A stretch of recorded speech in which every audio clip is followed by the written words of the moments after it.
last thing we have for that T-spine rotation, just like that banded iso lunge, is going to be the Woodchop. So that lunge was focused a little bit more on the shoulder blade movement, so the shoulder blade retraction. This one's going to be focused a little bit more on oblique. So here we go.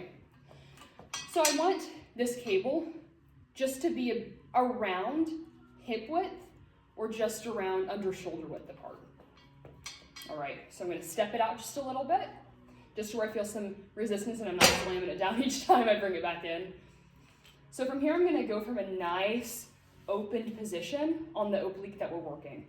So I want you to think about this oblique is really stretched at your starting position. From here, we don't want our butt to look like this. We want to be stretching the oblique, but we're tucking that pelvis underneath us, squeezing those glutes. So oblique is stretched through here. Think about driving this way with the oblique. So use this muscle right here. Roll those shoulders down and back so they're not involved. Drive with the oblique. Exhale. You can see how my hips aren't twisting. I'm not moving with the hips. I'm moving with the oblique.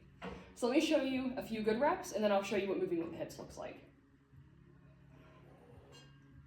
Slow on the way back. Slow, slow, slow. Really feel that oblique expand.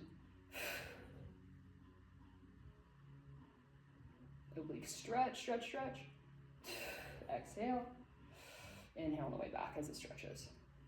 So here's a few bad reps when it comes to the hip movement. So we don't want really any hip movement.